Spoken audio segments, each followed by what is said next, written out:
Sir Darius, anong yung ginagawa rito? Ako initusan ng Hara na Lereo at ni Sangre Danaya upang sunduin ang iyong ada. Tunay nga bang naglalakbay ng muli si Gargano upang makipagdigmaan? Patungo na siya sa Lireo. Kaya't naghahanda na rin ang iba pang mga diwata. Soldarius, ipinagkakatiwala ko na muna sa'yo ang Hatoria. Binibigyan din kita ng karagdagang kapangyarihan upang pamuno ang pansamantala ang aking mga mashna at kawal. Siguraduhin mong walang makakalapit at makakaagaw sa mga tahanan ng Hator. Nabigo ako sa Sapiro, ngunit ibibigay ko ang aking salita, Hara. Walang ibang kaaway na makakaagaw ng inyong trono, kahit na buhay ko pa ang maging kapalit. Batid ko mapagkakatiwalaan kita, Soldarius. Avisala Esma. Lamara, tayo na.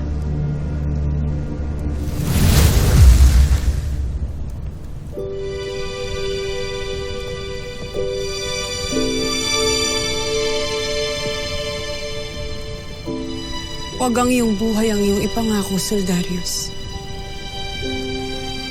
Mas nanaisin ko pa na mabuhay ka ng matagal kaya't yun ang ipangako mo sa akin.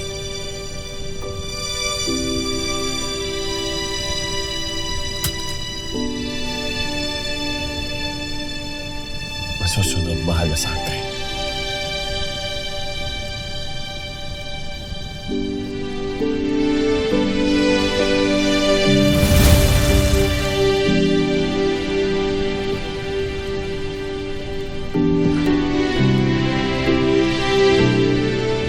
Mag-iingat kayong lahat, Lamara. Nais ko pang makita kayo muli.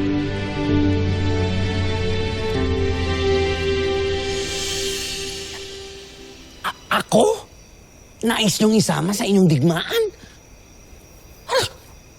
Kailangan namin ang lahat ng tulong na kaya naming makuha, Agnem. Hindi lang simpleng labanan ang mangyayari. Malakas ang ating kalaban. Makapangyarihan. Hindi lang sa mahika, sa karunungan din. Agnem, malaki ang may tutulong mo sa amin.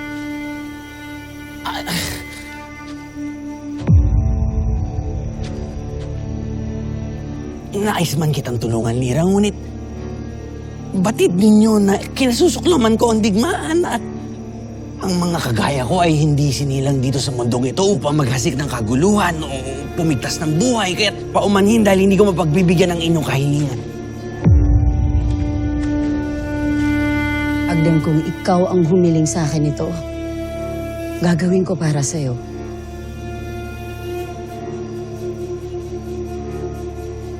Ira, huwag mo na siyang akitin pa na sumama sa atin. Nag-aaksaya lamang tayo ng panahon dito. Naiintindihan ko. Masuklam mo sa digmaan, Agnem. Namatay kami ni Mira sa digmaan. Alam ko yung takot na nararamdaman mo. Pati yung sakit. Naiintindihan ko. Kung kaming dalawa lang ang masusunod, hindi na ako hahawak ng sandata ulit.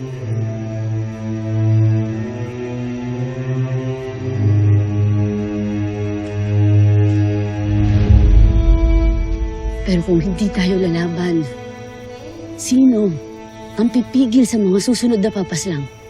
Sino? Sino magtatanggol doon sa mga hindi yung walang kakayahan?